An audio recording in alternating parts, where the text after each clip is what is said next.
Good morning, Rob Brown, Morning. Brendan Martin. A beautiful day. It's raining. Found this Rain hat makes in my corn studio grow. from yesterday. Hey. Richard Petty was here, my cousin. Richard Petty was here yesterday. Hey, rain makes corn grow, which makes whiskey. So love this rain. We've needed it up here love the in the rain. Mid-South. That's right. Hey, wherever you are, you got that Hurricane Francine coming through in the Southeastern Conference footprint. Folks down in Louisiana took the brunt of it. It's working its way towards you. Be careful out there, but we need rain. Farmers need rain. It's harvest, but they need rain. Think about the great folks at House Industries, houseindustriesinc.com. They make the harvest so much more efficient. Hey, Rob Brown, Brendan, first-year coach at ULN with his AD, John Hartwell.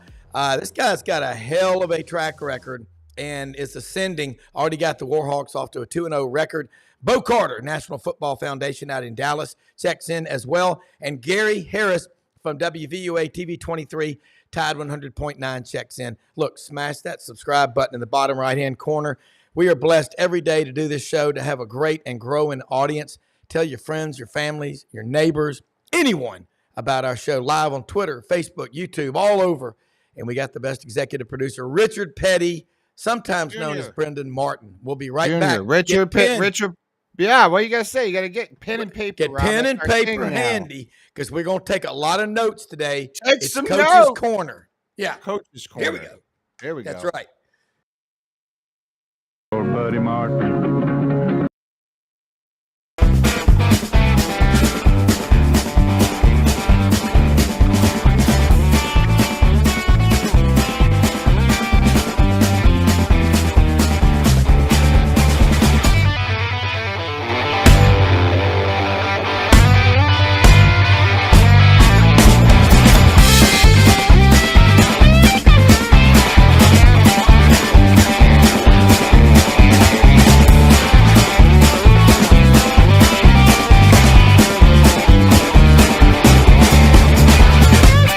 Sidelines with Rob Brown. Talk sporty to me.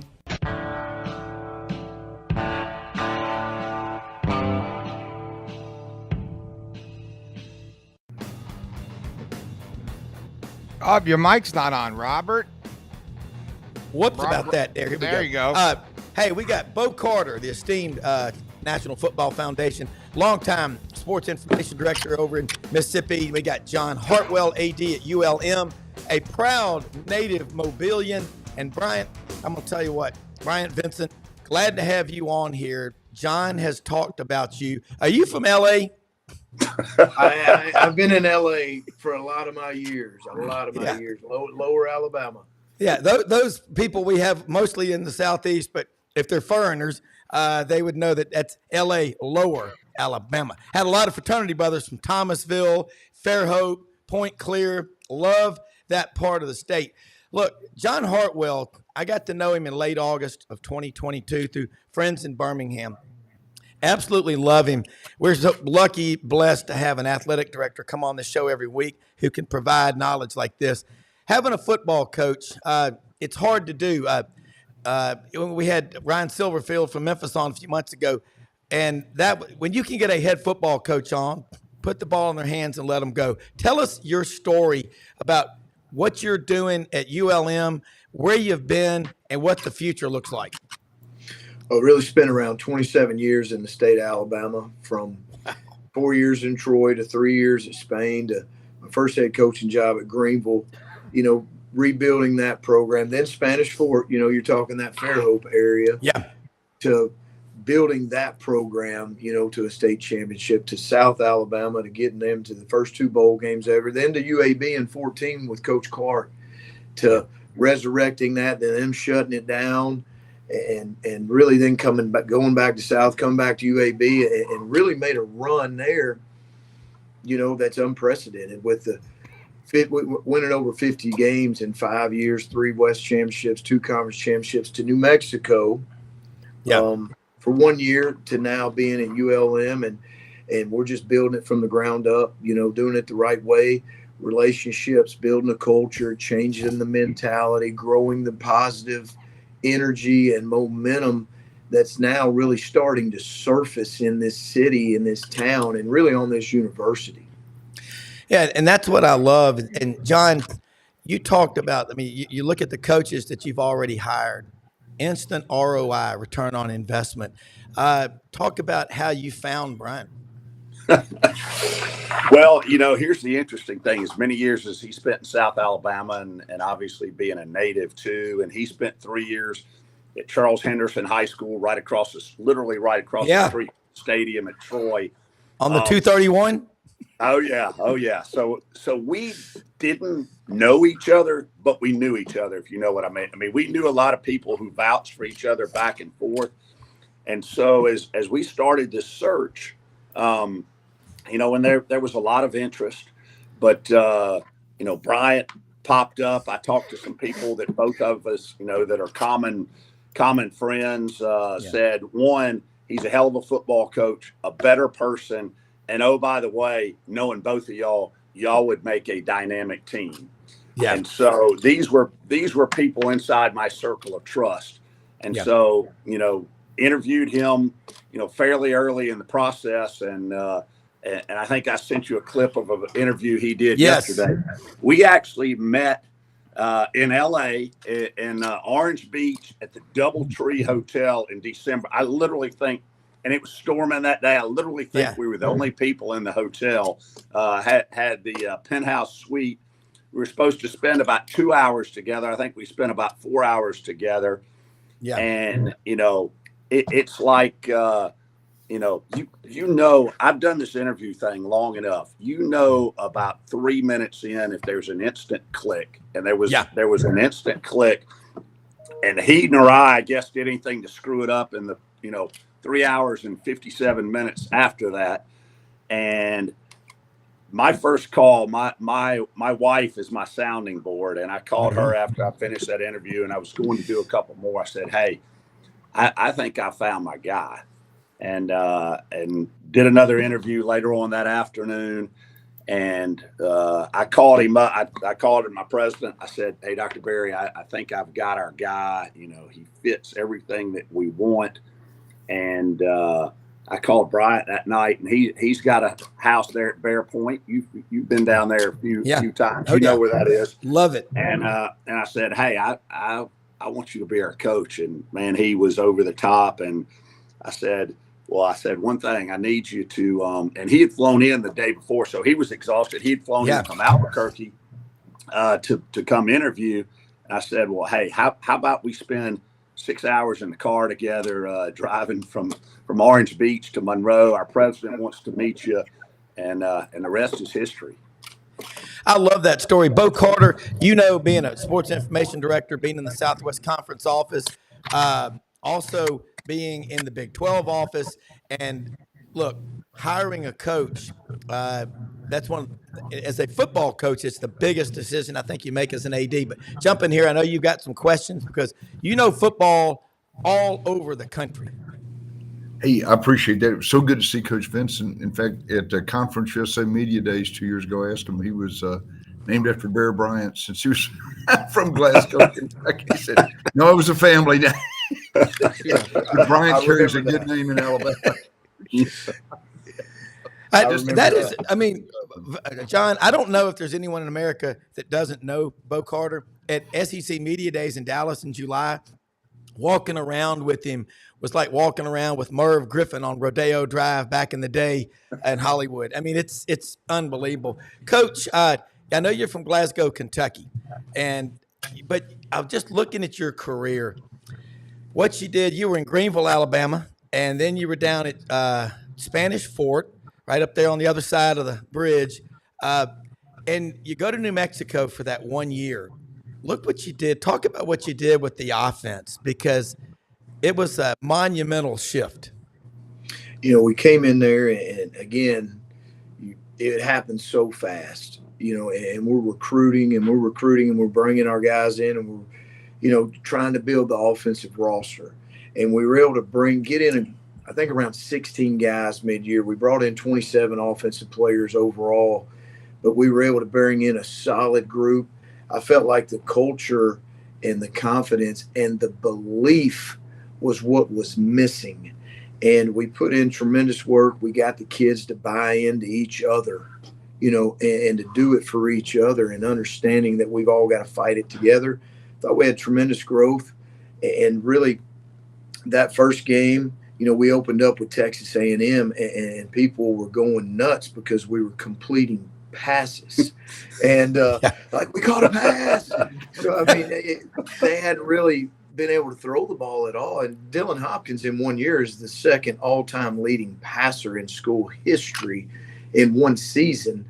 So I think we just built a lot of confidence. We established a standard. We stuck to it. We stuck to the system, and we were able to really turn that offense around and finish up as the biggest offensive turnaround in college football, ahead of Texas State, another Sun Belt team. Yeah. Coach, one of the things that really impressed me in watching that interview that John sent me yesterday was when you got here, you had 31 guys that entered the portal, and you said, we didn't try to keep them. I don't want people that don't want to be here. That's when I knew you're a badass. I love that. You know what? Hey, my wife has a saying. She's a psychology major, master's in elementary ed, and works with kids. Junk in, junk out. As Coach Dye used to say, my quarterbacks are not allowed to have a negative thought. And if they hang their head after a bad play, well, back in the day, he dealt with them his way. And that, you strike me as what college football and sports needs more of. Keep talking. This is awesome. So we come in, and I want to play for you.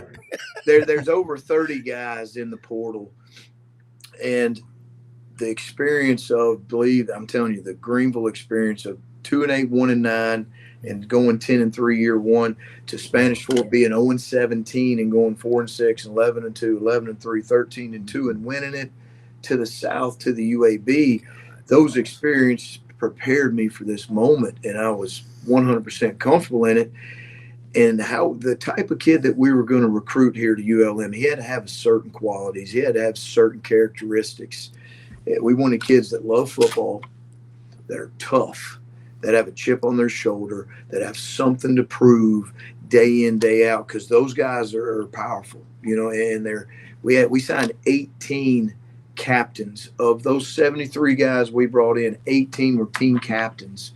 So they're culture changers. And anybody that had a doubt that they didn't want to be here, we didn't want them here. We wanted guys that wanted to be a part of the mission of turning this program around. We knew it wasn't going to be easy. We weren't going to make excuses. So we built a locker room of guys with a chip on their shoulder and a mentality that we can do it, and they want to be here, instead of, I don't know, no, you're either in or you're out. And we had to get to work.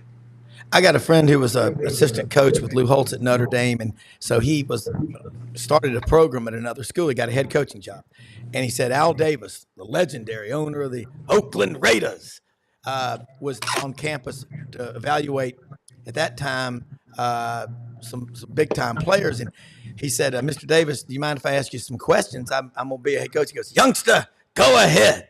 He goes, "Well, what was the key to you building such a successful, the Oakland Raiders?" The Oakland Raiders. And he said, "Youngster, we never, ever signed players from losing programs. We went after winners who would do whatever it took, win whatever is necessary." He said, "Any other questions?" He goes, "No, that's good. But I love what you're doing." And all this ancillary stuff going on around us right now. Here you are myopically focused on, hey, man, I don't care about all this other stuff.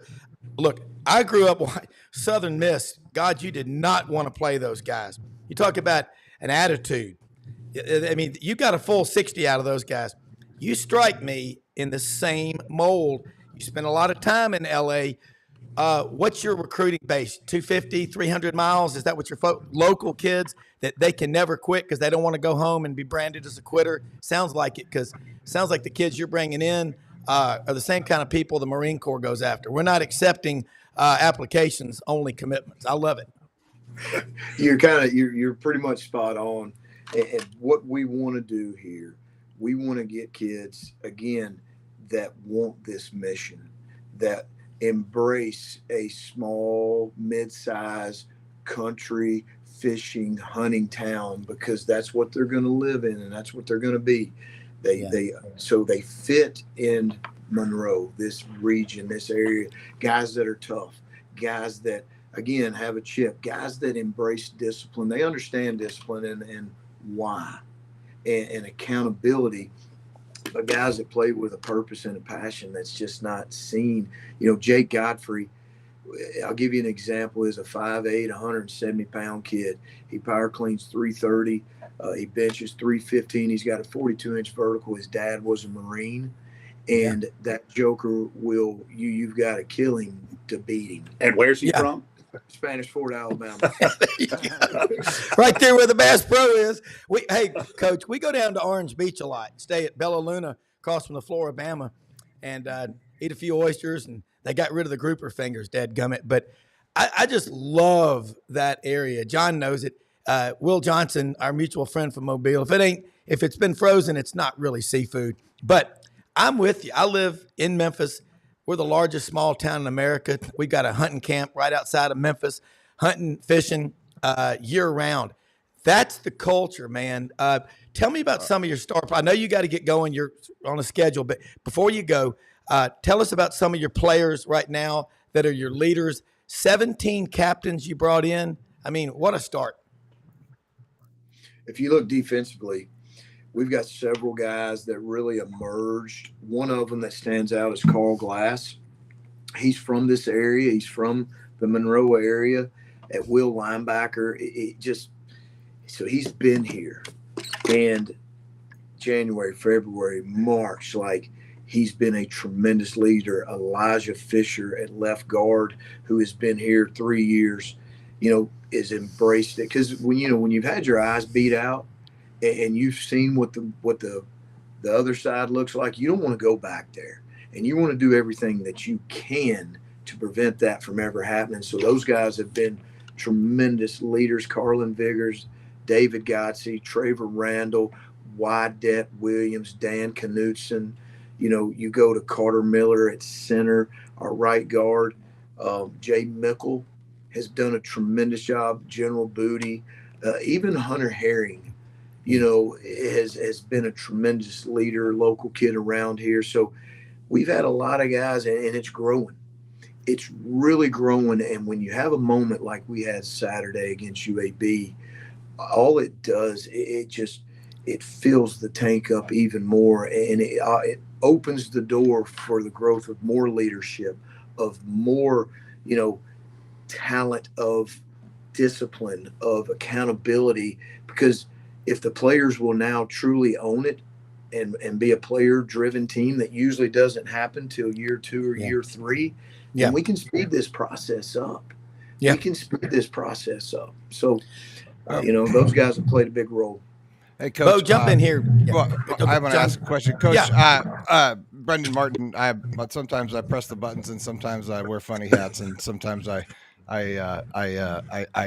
ask questions, and I am from Colorado mostly, so I know about the Lobos. I worked in sports TV for a long time, so I have been out to that stadium. I've worked those games. I know that kind of football.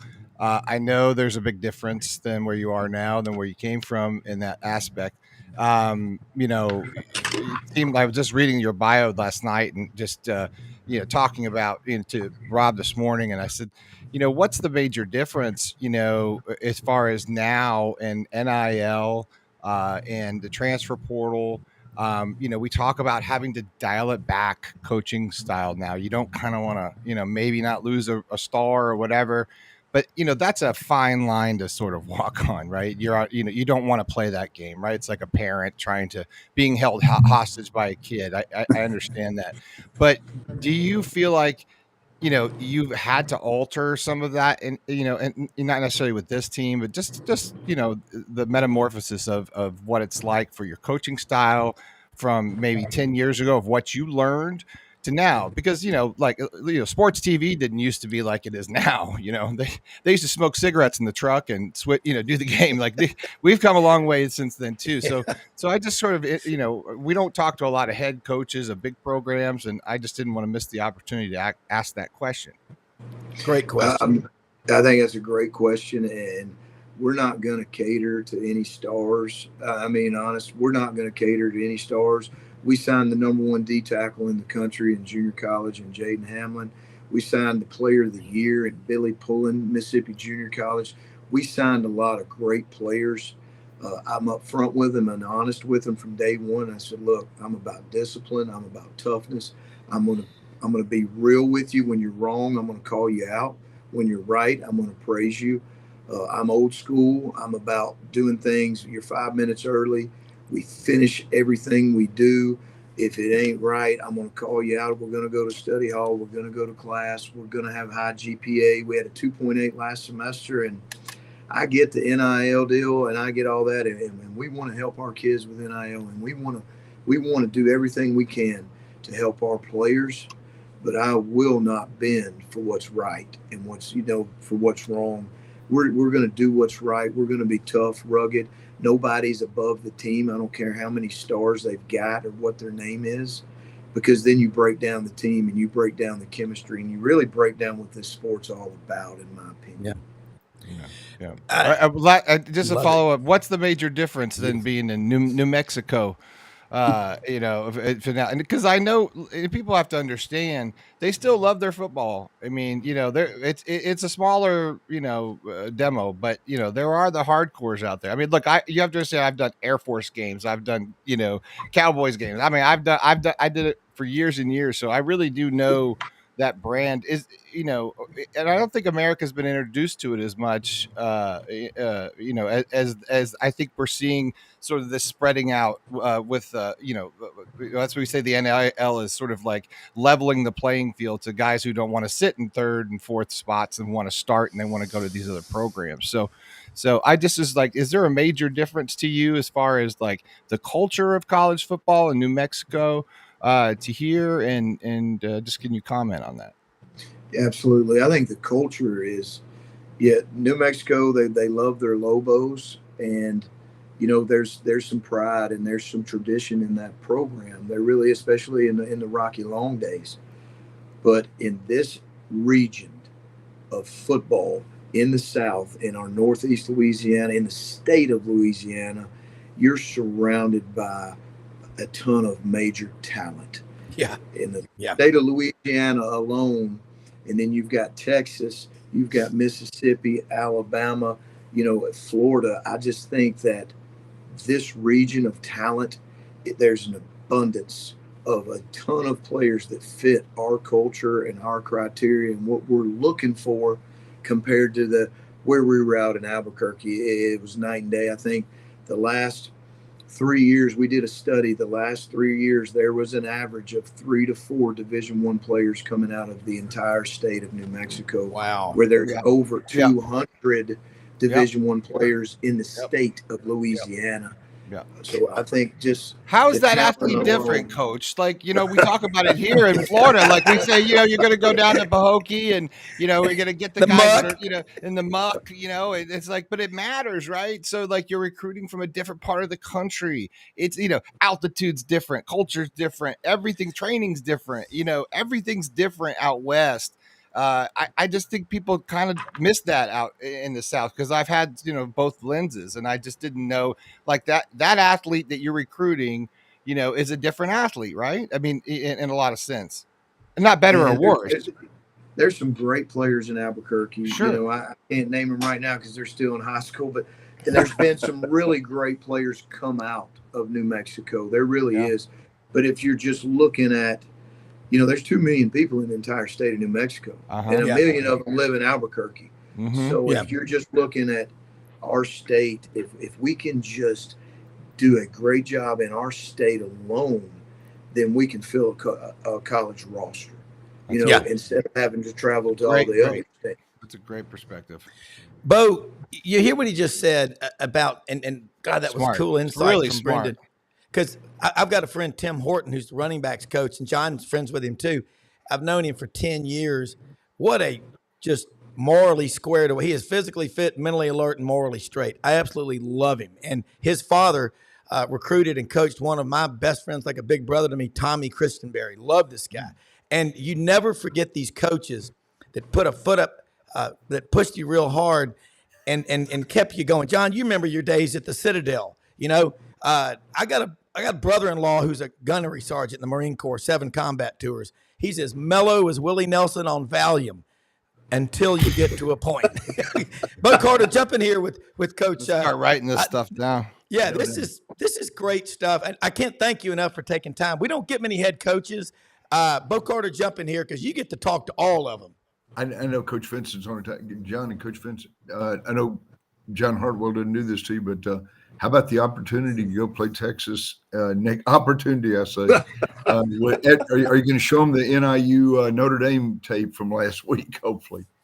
Yeah. The biggest thing is when we get into these games, we've been in these games and coached in these games before, whether it was at Georgia, when they were on their way to one of their national championships, to LSU, to Ole Miss. We've been Tennessee. The biggest thing we got to do, and it's going to be a great opportunity for our team, and we haven't played a road game yet. Yeah. So if we're going to go ahead and understand how to play great on the road and the road mentality and what it takes to go into another person's town and be able to take a win from them, to go into Texas and, in my opinion, a national championship contender in 100,000 in that environment, it's not going to get any easier anywhere else. So I think it's going to prepare us and help us for the rest of our journey. But anytime you get in a game like this, all you're asking for is make it a game in the fourth. Give us an opportunity, fight to the fourth, and give us an opportunity to make it a game in the fourth. We were down 17-0 in 15 against Mississippi State, and that was our philosophy. We scored the first drive 17-7, then we score again. We ended up beating Mississippi State, and Dan Mullen was the head coach in 15 because those cowbells, they stopped ringing. and then everybody was looking around, and as they going, is this really about to happen? And we drove down and took the lead with about 50-some seconds to go. So that's what you fight for. You fight for that opportunity in the fourth. Look, you know what? I know we kept you long, and my apologies, but John, before you go, just anything people can do. I know there are a lot of people watching heavy SEC, but look, we need to hear these stories, damn it, because having been a TV reporter, I saw how the media works and can work for you, against you, whatever. The story of what you're saying is so powerful.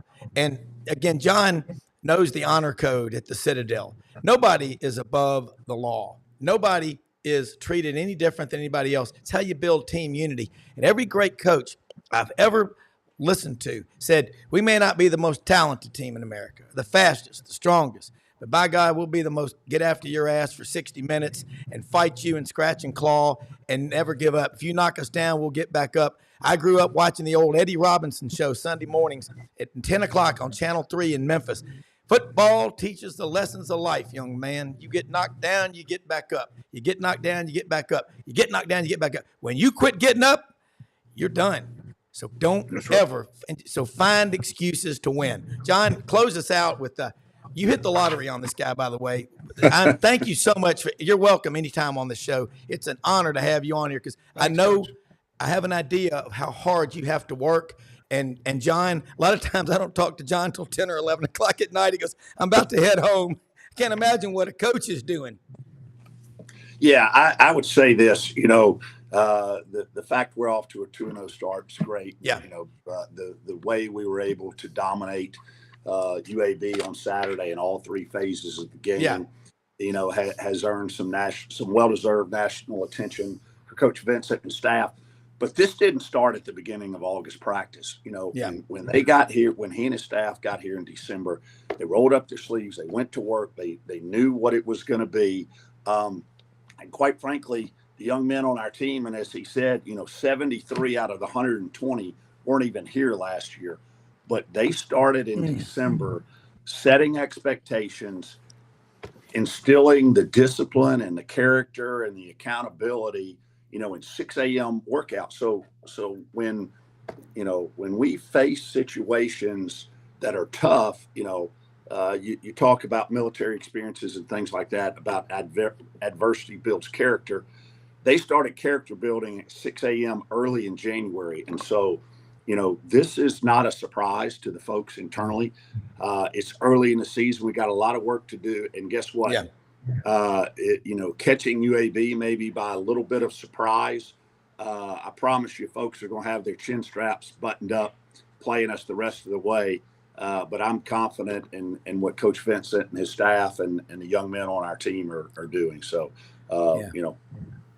count my blessings every day that we've got him here as a ULM Warhawk.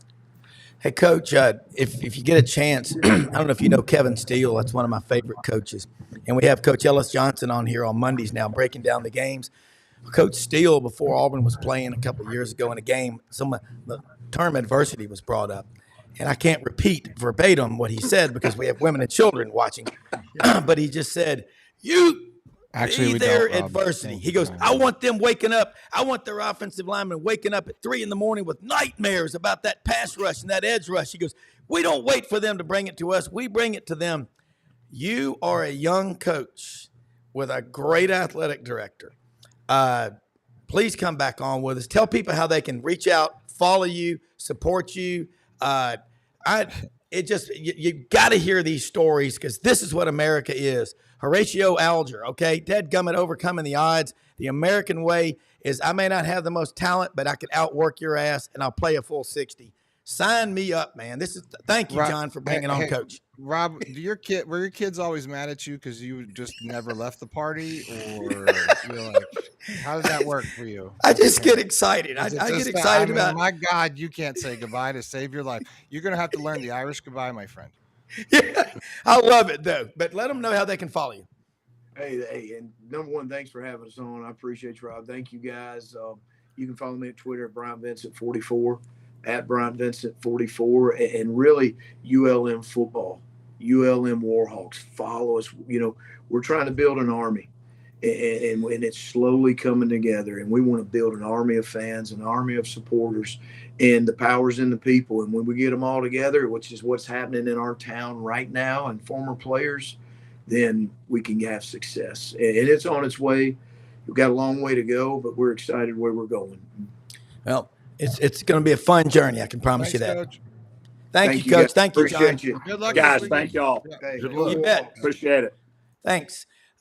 Gary Harris just texted in and said that he had an emergency come up at work, so he won't be able to join us. So we're going to have a fun 3-way panel here with Richard Petty, Bo Carter.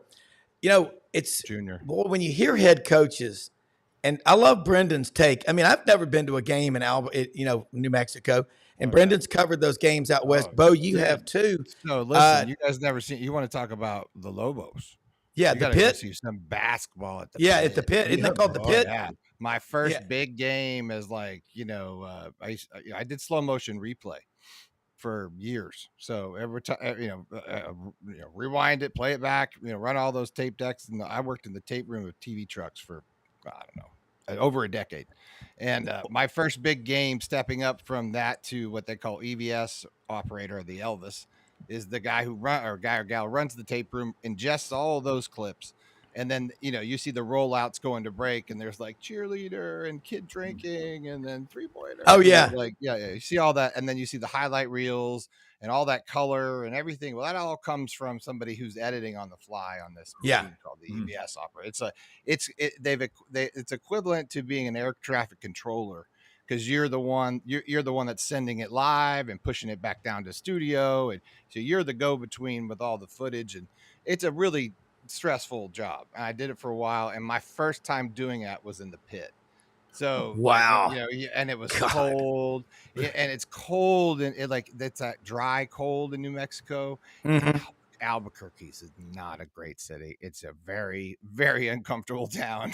And I just remember, I guess I did almost the whole season down there. But the Pit is this odd arena, right? That it obviously talking about indoor facility, and you literally walk down this ramp all the way down. You feel like you're going under a bunker.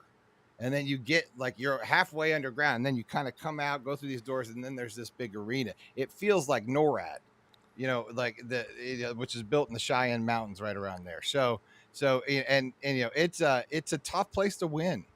And so if you can win there, if you can have success there, you're a good coach. And we see this with coaches, look at where Spurrier's lineage is coming out of Duke and all these guys that come and make winning happen where it's not supposed to happen.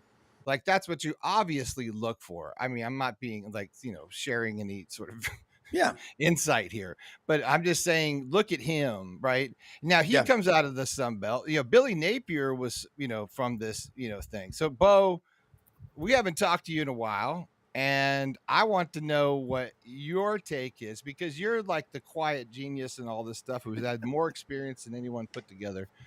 What is your take right now on what's happening at Florida, what this means Saturday as far as a must win against A&M, and when you've seen programs like this with this 2 quarterback controversy where it's clearly where they are, the future is in front of you, your presence right here, obviously you want to do right, but now we got, hey, you're getting paid, you're a professional athlete, I care a little bit less of your feelers because you're getting $100,000 or $1 million in Graham Mertz's case, 800,000, I think.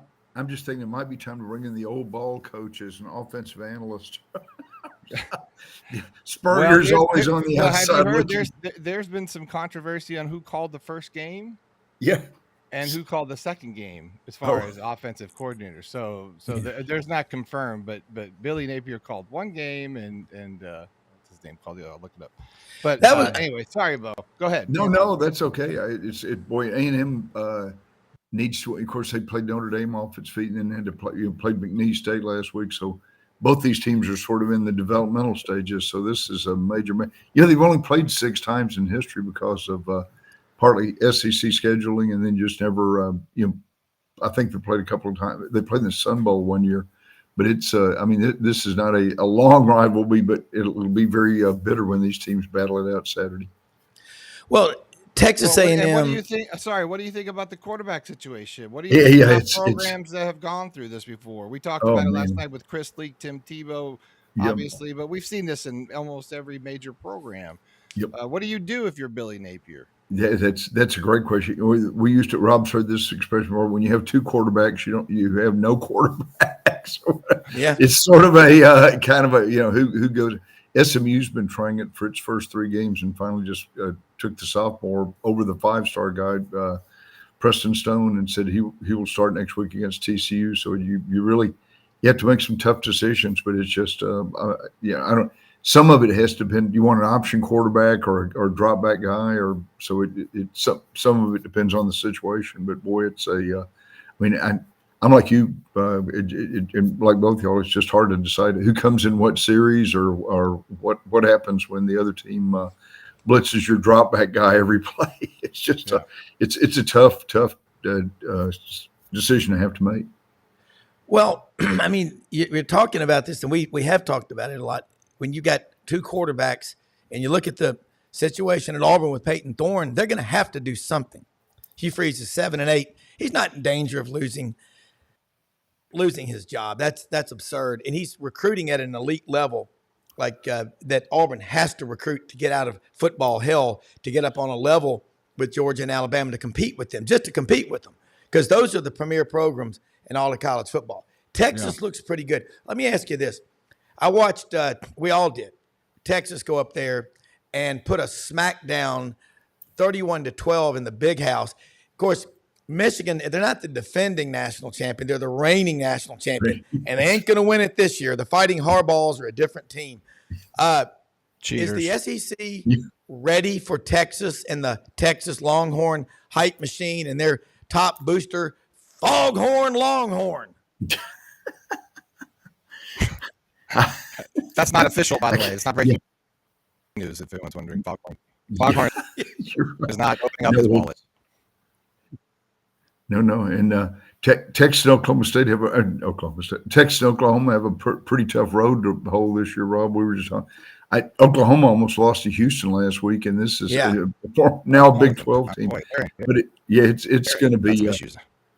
That's I don't know what's going on there, Brendan. They got a stud quarterback and all the talent in the world, but sometimes, just like Northern Illinois, Notre Dame, sometimes the other team sits there and says, "Hey, we can beat the." It's like just like Coach Vincent said, man. let's get these guys to the fourth quarter and see what happens. So they almost pulled it off in Norman. I love that mentality, guys. Let's get it to the fourth quarter and see what happens. And that's where all the physical conditioning, the mental and physical toughness come out. I got to ask you, Bo, Alabama's going up to the peninsula. I was going to talk with Gary about that when he joined us, but I'll let you be Gary Harris and fill in. But that's a big game. Brendan's been up to the peninsula, Madison, Camp Randall Stadium. I mean, look, this is a real home environment. This isn't, at Jerry's World in Dallas, but I still think Alabama will win. But I do expect that early on, Wisconsin and the newness, it'll be a little bit tougher, and then I think Alabama pulls away late. But logistically, going on a game like that, and you've traveled with teams for decades, it's going to be tougher than people think, isn't it? It really is. I don't know where the team's staying, but it's always you've got a lot of partying going on. Rob and Brendan, you guys remember the old days when Georgia would play and they would the fraternities were right behind the Holiday Inn in Athens where they always put the visiting teams, and they have all night, all loud, amps going at full blast. Gamesmanship, that's called. Yes, quite a bit. Kind of like how Billy Napier's no longer releasing depth charts anymore. Just that's right. So you get a little gamesmanship, a little psychological deal. But but Rob and Brendan, you guys are right. That is a tough play. The fans are on top of you. They're drinking beer and eating cheese during the ball game. So it's a rowdy crowd, and who knows? The crazy thing about playing Big Ten teams on the road early. This is happening you might have a cold front blow through and be 38 degrees at kickoff in September. So you've got to be bring all your winter gear, bring everything you can. There's just a ton of things that can happen on the road. Most of them aren't good. No. Yeah. Well, looking at the media machine, it's like now that Texas is in the league, A&M is having to fight because Texas has got so many. Brendan and I and you, when we were all out there together in Dallas for media days, I mean, Quinn Ewers walks in and he gets questions about, where'd you get that belt buckle? I think Ken Capps, by the way, asked that question. I think he did. It's a what's it like in Texas right now, having two schools in the SEC? And I think we've all agreed Oklahoma wasn't as prepared as Texas right now for immediate success. But Oklahoma will fix it because that program is rich in everything, tradition and money included. I really believe so. We were laughing on a Zoom call the other day. I think they put up billboards as you enter the state of Texas or whatever, welcome to the Southeastern Conference. So with Texas and Oklahoma logos up there. So he and Rob, we were laughing. They're reassembling the old Southwest Conference. There are four former teams, Texas, Oklahoma, Texas A&M, and Arkansas were the old original Southwest Conference. So if they ever go to the Super Conference deal, we might have the Southwest Division back again. So that'd be sort of a fun. We need divisions. Really would be, I think that's unfortunately unfortunately that's going to come in the next 4 or 5 years. The Super Conference. Oh yeah, and they'll probably divisions. Geographic divisions, maybe with like 10 schools. Well, Rob's got it already figured out, so I figured we're just going to submit Rob's plan. We're going to do an org chart, and we got the AI for it now. We'll do bubbles and stuff. Brendan, here's a question for you. Like, and looking at the big picture, and I was texting with Jackie Sherrill last night, and then this morning I was going to see if he could come on. He'll be on a plane tomorrow. He's fun. He talked about this, guys, in the fall of '92 in Memphis at the Touchdown Club. He said, as you know how he talks, and he's like, look, he's very smart. He said, we're going to go to 2, maybe 4 super conferences. Be the top 64 in the country. And he was so far ahead, and he's going to come speak at the Touchdown Club of Memphis. Hunter Yurachek will be there Monday night in Memphis, the Arkansas athletic director. So it's going to be a good chance to ask an AD what's going on. But we're trending toward that. Brendan, I got a question for you. Looking at what's going on in the streaky series of Florida versus Georgia. I like this viewer, Blind Squirrel Sports. This guy, he's a dog. Hunker down, you Blind Squirrel Sports. He's great. Blind is. Squirrel Sports should be like we should market that. Yeah, I love that name. But I want to ask for this: the streakiness, 11-1. That's what Spurrier was against Georgia in his 12 years. And then you look at Georgia now against Florida. If you had to say, Brendan, the Gators and your dad and Lauren and Ben and everybody, y'all forgotten friends more than we know it for sure.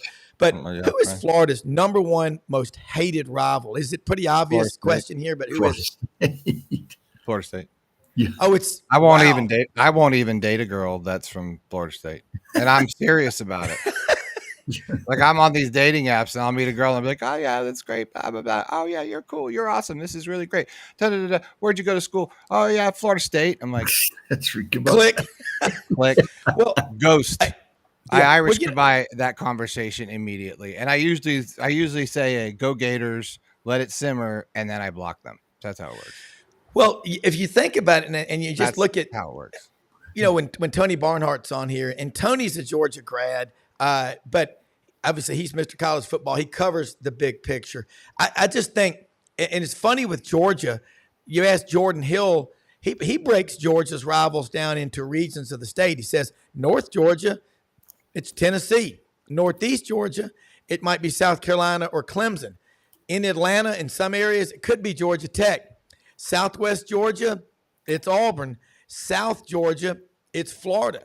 So do y'all, here's a question for both of y'all. Start with Bo and then Brendan. Do y'all want divisions this year? Because we have to go to this crazy Psychedelic Furs tiebreaker potentially, Psychedelic Furs, one of my favorite bands, by the way. Really? Bo used to be a bass guitarist in the band. Are you? No. I could see that long hair. I was in Poo Nanny. I was in Poo Nanny. Okay. But what about the divisions this year? I think it could be kind of crazy. We got. It's gonna be crazy. There's no way it's gonna work out. I don't even know how mathematically the possibilities of what's the probability of it working out. It can't be very high. Like I would like to know that number. Yeah, Bo. And I think the SEC, and I agree with them too. They couldn't decide. You put do like what they did with Missouri, put them in the SEC Eastern Division. You take Oklahoma and put it in the East, and Texas in the West. If they stayed in divisions, I think it should be regional, right? Like you look at a map, you should be look at the thing behind your head there, Rob. You can do it like that. Yeah, that's right. That's right. You got it all like the weatherman. Have a cold front coming in from the west toward the east. Chance of rain this weekend, so dress accordingly. Topography. Well, I don't even know if that's right. Topography wise, I don't know. Yeah. Map wise, topography is the landscape. So what? Yeah. So like they're all these states connect. Contiguous. DoorDash didn't bring my coffee this morning. I am pissed. Yeah. Just so they know, I got a flat tire. I had a good morning. Just so everyone was wondering. But don't they all the states connect? Like now officially. Yeah. That's connect. A great road trip. We should do this road trip. We should just drive around to each state. Yeah, we'll be down in Auburn September 28th. We're going to be there for the Oklahoma game. That's going to be a lot of fun. Oklahoma's first road game in the conference. I think with both of y'all have such a grasp of, because you've traveled so much, we've all been, but golly, both of y'all, the media part of it, the interest, guys, in the games is just exploding. Okay. And then you see Georgia Tech trying to get out of football hell, 2-1. Watch out for Fran Brown at Syracuse. This guy is going to be really good. They've had success there, but there's a lot of storylines in the SEC. I'll start with you, Bo, and then to Brendan. What's a storyline right now that you're seeing developing that no one's talking about that they need to know about?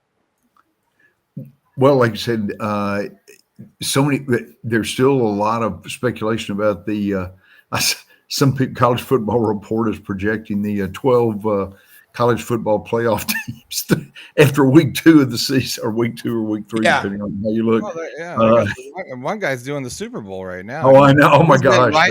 He had a press conference. He's been right for the last 5 years. This dude. It's amazing. Do like the thing where we get. My conspiracy theory is that NFL is all scripted. No, I know you're right. Taylor Swift's people do the whole thing. telling you. I agree with that. I think It's going to be like WWE. WWE. It's going to be like wrestling, dude. Like now, wrestling was real, but I digress. Absolutely. Well, it kind of was. Sorry. Gordon Solich, Bo Carter putting Brendan Martin in a solar flex. No, Sorry, Bo. Welcome to ADD Sports. no, that's okay. That's okay. No, there are just so many. I saw Deion Sanders got upset in that poll. I think they rated Colorado as 121st or whatever. Yeah. So, Deion Sanders gets upset every 5 seconds. One of his sons is out. Shiloh Sanders broke his arm. He's out for the season. So I was right about him. He sucks. Yeah. Can I throw something in here? I heard No, a story. it's only your name on the show. You can't do anything, Rob. Sorry. Oh yeah. It's your show. It's our show. Look, but No, here's it's the your thing. show. Shedeur Sanders. So what I'm hearing now is at Colorado, the CU band doesn't play after a score, a touchdown or a field goal. They hadn't had much occasion to play yet, but until they play part of Shedeur Sanders' new song, then the Colorado band plays. I have said this. Deion was great for eyeballs on football, but it's getting to be like a 5-car pileup. Keep going along. Nobody was hurt. But here's the thing. It's all about Deion, his 2 sons, and Travis Hunter. No one can name another player on that team. He doesn't visit high schools. He doesn't go to people's homes. He is all about himself. And all the people I respect, like Johnny Ballpark I don't think anyone does that anymore, though, right? I mean, we've heard that now. That's the thing. It's all about how much. It's all about how much. They don't even go to the house. That's the sad part about this whole thing is that there's no connection. Coaches don't know their players like they used to know their players coming in anymore. They don't know the families. Urban Meyer's talked about this. He said, we used to know everything about them. Yeah, you're right. And and now he says, now we know nothing because it's all about how much. It doesn't matter about facilities anymore. It doesn't matter about anything anymore. It's about how much. It has changed everything. All the coaches say the same thing. It's either the transfer portal or coming in. How much? And what they do is they use that first offer just to leverage everyone else because they're going to set the price in the market. So that's what they're doing. They come out, they get an agent. It's the same shit we see all the time. It's going to be, look, we are barreling towards franchise tags, free agency, control, like it's NFL junior that's the only model that sort of works here with all this money and all these things. We still, hey, everything's fine right now. I get it. But now, it's this sort of wears on and the machine of the wears on with the money and having to put all this money out. You're going to have money in to pay for that, right? It's not like all these universities are flush. And so it's going to have to, the market has to reset it somewhere to get, a little bit more, like you got, not like these guys that, these smaller schools can't compete, right? They don't have the dollar to go pay for a left tackle or whatever it may be. So I'm not saying you're wrong, Rob. I'm just saying you don't have the resource anymore to go do that, and how important, I'll ask you both, is how important is recruiting now than it was 10 years ago, even 5 years ago in comparison? Like, I think you got to recruit to the culture, campus culture, coaching. That's what the 3 C's are. But I think that with the NIL being what it is, you could have a top 5 recruiting class, top 10 recruiting class today. And right before signing date in December, somebody could win the lottery at some school you're not even thinking about and come in and blow your class out of the water. So you better show signs of progress going forward. But the thing about Deion is he doesn't make any in-home visits. Coaches are still doing it, but he's like going through the portal so heavy. He doesn't know his team. Yeah. And unless you know what that guy to your left or your right or in front of you or behind you believes in and stands for, what he's all about, you don't have a team culture. And a lot of these guys now, they're quitting in the third quarter. You look at a lot of these games because they're going, I've got my money. Yeah. I don't really care. If you're a football coach making $8 million a year, how upset are you after a loss if you've got a $50 million buyout? And unless you're caught, doing something short of homicide, you're not going to be fired. Look, schools need to start holding these coaches accountable and not giving away $20 and $30 million buyouts. If they're not recruiting and they're not winning and they're not doing everything necessary to build a great program, that's dereliction of duty. Hold their ass accountable and put some teeth in these contracts. Look who it is: Wilton, Buddy Martin, proud native son of Ocala, Florida, 5th generation Floridian, and a GFL. And Gator for life. former lead singer of a bluegrass band. Buddy. By the way, just remember, it was called the Green Grass Revival. Okay, Yeah. I love it. Buddy, what are some of your top hits there, Budro? well, we didn't record but one. Yeah. It was a year. Strawberry wine. Well, that was my song. That was woman. We recorded it for ourselves. Yeah, that was my song. Strawberry wine We was had your a- song. One called "The South Has Risen in Plains," and I'll tell you what year it was written. Where's this song? This needs to be our theme music. Yeah, What are you I mean, talking come about? on, but you own the rights to it, don't you? And there's one called "If I Had a Nickel, if I had a dime, I'd call up your number, try one more time. And try one more time. But nickels are scarce, dear, dimes are quite rare. But nickels are scarce, dear. I mean- Dimes are quite rare. We've got our bump good music. is money What with the no hell one happened? to I don't know what it care. was. I listened to it as a kid. I know the whole damn song. I got You the did. 45 You walk around the house. somewhere. You singing, "If I had a nickel, if I had a dime." Dime. Yeah. Holy All love. shnikes. Rob Brown Show. And I'll Holy try one more time. Man, I love it. Buddy, what's Hey. going on? We got Bo Carter up here. Now we got on the phone. I hear right- Bo a lot. He's very good. Hey, buddy. Thank you, buddy. I've got How you COVID. doing? He's got COVID still. Oh gosh, Get buddy. I'm better. sorry. Yeah, I don't have it now, but I've had it, and Mm. I've had it for the last week, and I've watched through COVID eyes as this young quarterback came up in Swamp, and really it blew everybody away. He's the real deal. I'm telling you what. He's DJ Lagway is going to be I said this before and I say it again. Going to be a star at Florida for a long time, and I know it was against. I have lost perspective that Samford was the opponent, and I get all that. But there's certain things, Bo, that you know, even if it's routes on air, if things looked a certain way, and a kid's got a certain way he throws the ball, and the defense he ran, way he carries the team and inspires the team, he was terrific. I'm so excited now. Will he turn Florida's season around? Probably not. But now we have something to look forward to. Buddy, Well- we were talking earlier about bring back Steve Spurrier as offensive as analyst. He could. The old ball coach still has some spit and fire left in him there. Well, his son's the head as offensive coordinator at Tulsa, Steve. That's Jr. right. That's right, Steve Jr. Steve But- Jr. Buddy, I wanted to ask you, what's the situation? I mean, Allie talked about it. Like, great show last night. If you haven't seen the Buddy Martin show last night, go check it out on our YouTube channel right here. It's a great with Allie and David, Allie Peak Wilbur, David Moulton, and who else joined you? Deb, Bryant. Broadway. Did I get my name changed to Brendan? You can call me Brendan if you want to. It's all right. Yeah. Well, I'm Richard Petty. Doesn't matter Richard around here. Petty. We don't give a shit. Hey, listen, I'll change it for you there, Budro. Okay. And look, I've been Buddy Martin's son my whole life, so I could, That's a bird. yeah, Too big to overcome. So. no, but okay, here we go. Too early. I got a flat tire. I got no coffee. DoorDash didn't show up. It's a bad day. What do you think? What do you? Where are you with this whole? Does he start? Does he not start? How do you get this?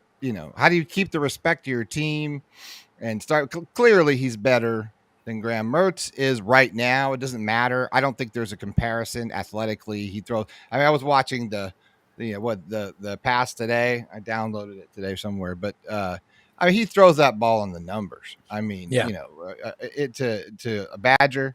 It's just. How do you say no to that as an offensive coordinator? How do you say no to that threat when you haven't really had it?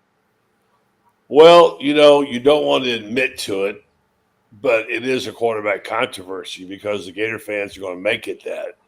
Because if you go out there and play against Texas A&M and get beat which is a good likelihood, and don't play the kid, you're going to be under the gun. You're already under the gun. You'll be under the guns in Navarone. It's crazy. And so, by the same token, I get that there's a certain loyalty you have to show to Mertz, who's been there every second of the way and carries your team last year, whatever.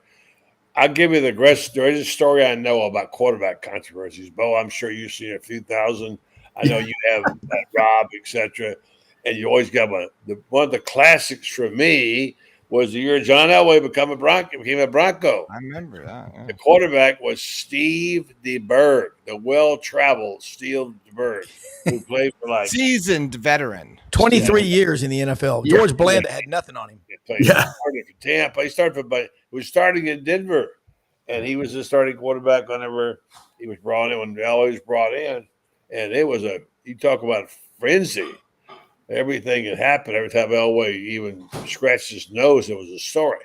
We had a big controversy. We had a big newspaper war going on at that time. And you were the sports editor of the Denver Post and lead columnist, right? That's correct. Okay.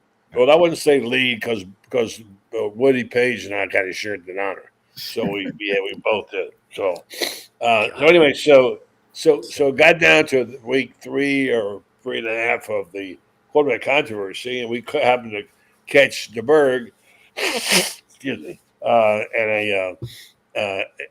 in a moment where we could talk to him. Back then, you could, in fact, do that, talk to people. And we just asked him, see what's going on. We know there's a lot of pressure on you, and Elway's this talented guy. And what's going to happen? We thought, he says, well, DeBerg says this, look, and this is the best I ever heard. It's just a matter of time before Elway's talent overcomes my experience. Bam. And of course, it turned out he started 2 weeks later against Pittsburgh. Yep. He went out. Elway went out and lined up a guard to take the snap. That's how nervous he was. But anyway, so I don't know. There is no right and wrong answer, except I know this much: if you play Lagway and he plays like he did last week, and who's to say he wouldn't? Although the competition is better, you're not going to ever get him out. And number 2, if you don't play him and you lose the game, when you may be out, because the fans have seen it now. They've seen the truth.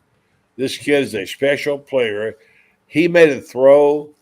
Bo, I don't know if you saw who would be watching Florida and Sanford. Sorry, you missed it. Yeah. But let me just say, he made a throw. His footwork is not real good. And one thing about Spurrier's quarterbacks, they always had great footwork.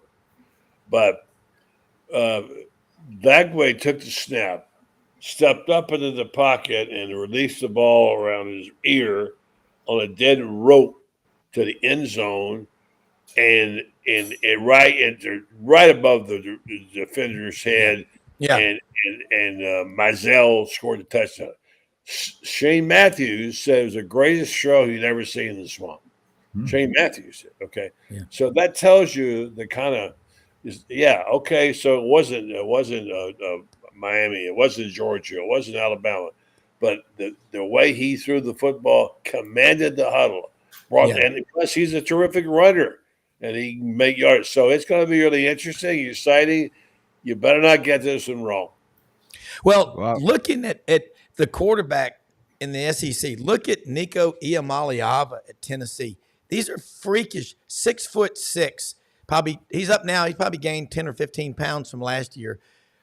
We have some elite quarterbacks who are brand new, hadn't gone through a full season, but it is so obvious that Lagway is the better quarterback. And you look at some other examples in the NFL when Drew Bledsoe got hurt with the Patriots and Tom Brady, a 7th round, number 199th pick overall from the Bay Area of California, comes in at quarterback. And you're right, buddy. You never were able to get rid of him. He even went to Tampa Bay, your favorite city, besides Ocala, and won a Super Bowl. Looking at this, and Bo, you know this, and Brendan and Buddy as well. when writers ask questions to, in this case, Billy Napier, because he invites you to practice every day and he gives complete access to the program, not strike me down. Sorry. Wait a minute. I think Pinocchio, your nose is getting long. Yeah. I know. But here's what, Bo, how do you manage that as the sports information director? Media relations directors, it's a different world. I'm an SID guy. And if I were a media relations director today, I'd say, just call me the SID. I'm here to help you and do everything I can. When Buddy tells me stories about Bob Hartley, the SID at Mississippi State, picking him up at the airport for a Mississippi State game, do you realize what that does to endear you? Bo, kind of expand on how do you handle this in the media, the quarterback, who's the best and all like that? How would you manage it? Well, to start with, if I'm the SID, I get Coach Napier and Buddy Martin together for the first time. That would be that'd be a start right there. Just sort of keep to help calm the waters a little bit. Yeah. But no, it's just you try to balance the interview time. In fact, I just heard we were talking to SID this week, and Buddy and Brendan, Rob, you'll love this. A guy called a certain school I won't mention, said, hey, I need to interview this basketball player. And the SID went to talk to him. He said, and the kid said, how much you going to pay me for the interview? And oh my God, he said, you need to talk to my NIL agent. I'm not doing any more interviews. Yeah, we hear that a lot. You knew this was coming. You knew this was coming. So it's it just puts the poor SID in a terrible mess right there. Hey, listen, we know where we are. We're stranded in no man's land here in this football season. I'm happy to have this young man to write about. It's been a long dry spell since Kyle Trask. Yeah. And, we just to have a guy and give the Gator fans some hope. God bless Graham Mertz for being the young man he is. And man of character and all that. But when you get right down to it as a coach, you better understand you got to play the one that's going to win the game for you, not the one you're loyal to because he did something. You better play your best players, Bo, or else. You're right. Well, I just want to make this public service announcement to everybody on this panel and everybody watching. It's supposed to rain maybe 3 or 4 inches today where we are in the footprint. I'm worried about water flooding my basement. Just want to say that. Well, I'm worried about it too. I mean, what are we? We're the basement. You know what, brother? I got holes in my ceiling still, so I don't have a lot. You and your flood, that's like a Tuesday. I was talking about the reference that Billy Napier made about the basement having a little embellishing. I was referencing my basement in Central Florida as one of these people that posts on social media. Yes, rural. That's the key word there. For people don't understand, the rural part is the key part because places like Ocala and here's a question I have for Buddy and Brendan and Ocala's 250,000 and y'all tell me in the winter with the snowbirds it's about half a million. That ain't rural. That's pretty big. That's Marion County. That's the county. Okay. You're talking about 1,000 in the winter. Marion County. Marion County. Yeah. Now Ocala proper is what 65,000. Oh, okay. Yeah. All right, a couple of more questions before we go. What I love when you get the writers together. Somebody was asking me yesterday. Well, Billy Roberts, my great friend. It's bigger than Gainesville, just so you know. Excuse me. It's bigger than Gainesville. Yeah. That's right. And Billy Roberts and I were talking. He lives over in Brookhaven, not Atlanta, yesterday.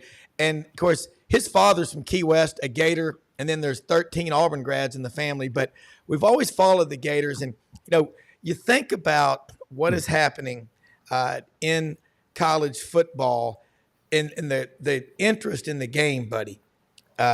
It's just getting stronger and stronger.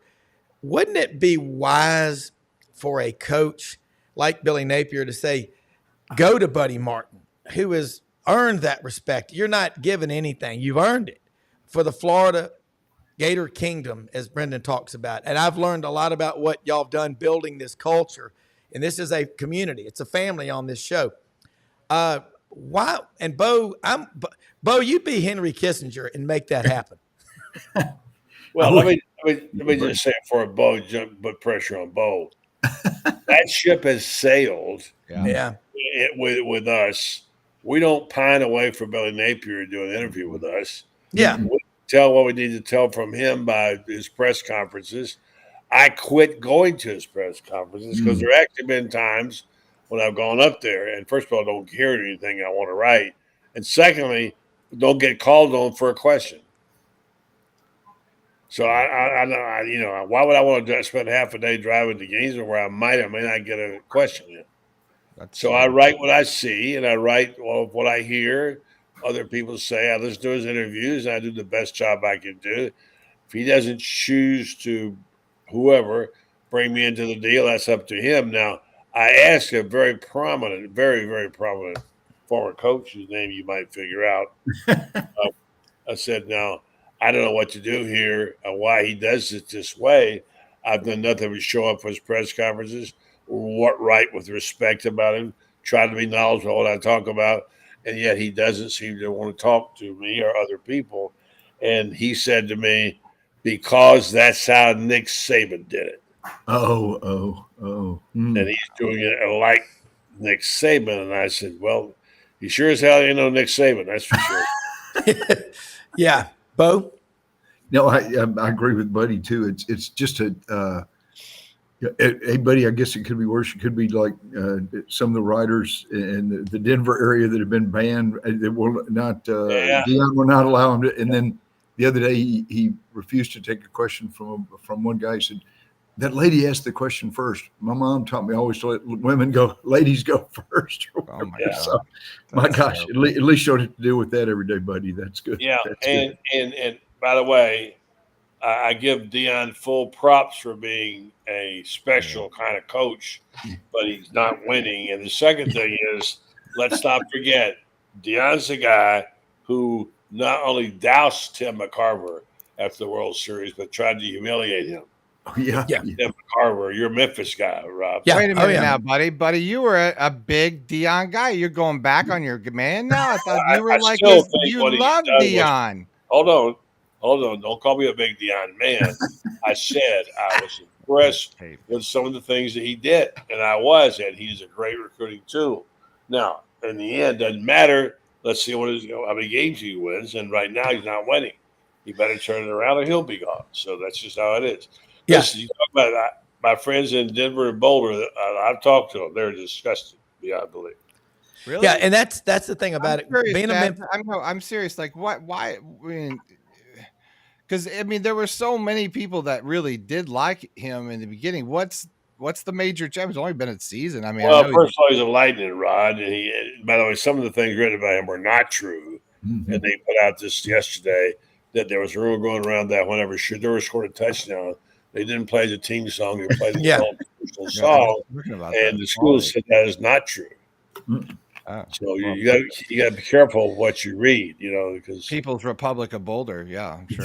But that's why I was I heard it on the Chuck Oliver show. Heath Klein, his producer, Rolodex to the Stars, he's a CU guy, and he said, "I'm hearing this, but we trust I know verify." Heath real well. We know Heath real well, yeah. And Heath was talking about that, and I love Chuck. Chuck was at Auburn when I was there, and I just heard that, and I'm like, wow. But I'm going to tell you something. This is the way.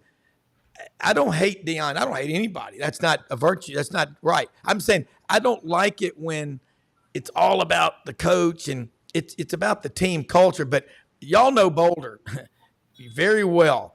And, it's high time that they figure this one out because they've had success before. And, Bo, from your days in the Big 12, come on. It's absolutely gorgeous out there. So I think here's the question I had for y'all. Billy Roberts brought this up yesterday. It was the sports reporters, I told him, was the show with Mike Lupica, Bill Conley, the writers from New York and Boston. You remember that? Buddy? Dick Schaap. Dick Schaap. Do not ever forget Dick Schaap, one of my true heroes in the business. Yeah. Dick Schaap. I was going to say Dick Schaap, Mike Lupica, and Conley, George Ryan from the Boston Globe. Did you know him? Bob Ryan. Bob Ryan. Great Irish Catholic. But, I mean, we need – when Paul Feinbaum was on this show with Tony Barnhart May 3rd, I asked him, I said, Why can't we have a show like that on SEC Network? And Paul said, that's a great question. He goes, when I first got there, I brought that up, but they said, no, can't do that. We need more of those discussions. That's what we do on this show. We don't try to do it. We do it. We got Brendan Martin, but he calls me a point guard, but you get the best guests. Put the ball in their hands, engage them, and let them roll. Before we wrap up, Bo, man, great stuff today. Hearing from a head football coach, kind of how they think. What is it, again, out there in college football right now? We're the most blessed people in the greatest country in the world, and we've got the best sponsors. Check them all out, sidelines.live, like Hewlett and Dunn, the Vitamin Shop in Oxford and Olive Branch, Mississippi, Rumble Boxing, How You Fight is How You Live, HouseIndustriesInc.com. It's harvest time. They have the best agricultural equipment, not in America, but in the world right there, and proud to have them, and some new sponsors we're going to be bringing on here soon. But what is it we're not talking about? Buddy first, and then Bo, and we'll wrap up, that we need to be talking about. Rules changes, you name it. Notre Dame losing. We mentioned that earlier. I mean, how can you not? It's a crazy season already, and we're only in week 3. And I love part of it. There's also a part of me that wants to hang on to the traditions. There's some great storylines, not the least of which is Ole Miss out there. We're trying to figure out what's happening in this jungle right now. Is it going to get better or worse? I hope it will get better. I think it will. And the question becomes, who are those 12 teams going to be? We thought we had it figured out. Maybe not. Yeah, Bo? Yeah, I was just going to say, this is a fun and Buddy touched on this. We touched on the early part of the show. Giant upsets. You've got Idaho going to Wyoming, FCS team beating an FBS team. I think Kent State lost to somebody. I'm trying to remember Stony Brook or Merrimack or one of those teams. It's so much fun to watch the teams coming in for game guarantees and knocking 1.4 million and then knocking off the other teams. So a lot of the top 25 changes pretty radically every week at this point. So it's this excitement about college football, I think, makes it so much better than the NFL and other sporting events. It's like dinner. I used to say, Dad, what's for dinner? And my dad would say, whatever your mother's cooking, and you're going to like it. So we'll be back on tomorrow, the Friday College Football Roundtable. Got a great group. Frank Duffy, Doug Dean, Jason Caldwell is going to check in with us. Kane Thomas over in Charlotte, talking a little SEC and ACC. Bye, Dad. Brendan Martin, got the best. See you. Have a Bye, great Dad. day, I everybody. know he's there. Bye, Bo. Bye, Bo. Bye, Rob. Bye, Thanks, everybody. What time are we on tomorrow, Rob? 8 a.m. Central, that's 9 a.m. Eastern, and Who are 6 our a.m. guests? Pacific. Who's the guest, Rob? Oh, who we got? Like I said, Jason Caldwell will join us from Auburn Undercover, and Tommy Kane from formerly ACC Network and Fox Sports Southeast. Was it Frank Duffy and Doug Dean. Yeah, Frank and Doug will be on. Dave is on special assignment on Wall Street. Oh, well, we need to figure out Bengal 1 and what's going on with all that. So we'll talk to Frank tomorrow. Yeah, absolutely. Right. More about that when we go on the road right here. And your new hat's on the way. Oh, yeah. We're going to track the hat. Hewlett and Dunn send me a new hat. So then we're going to have an unboxing sometime. All right. Bye, everybody. Thank you.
In a perfect world, you'd set a health goal and results would happen overnight.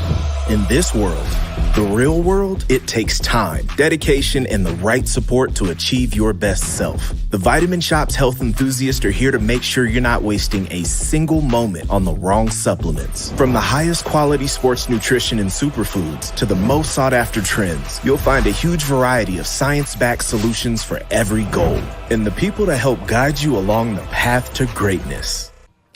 Unbelievably, every 2 minutes in our communities, a child is either bought or sold for sex. I am Ari Dickey, board member for the Nashville Anti-Human Trafficking Coalition. Join me and millions of others in our fight against human trafficking and for its victims by helping to educate the most vulnerable among us, our middle and high school students. Go to nhtcoalition.org, become a partner, and help keep our families safe, because none of God's children are for sale.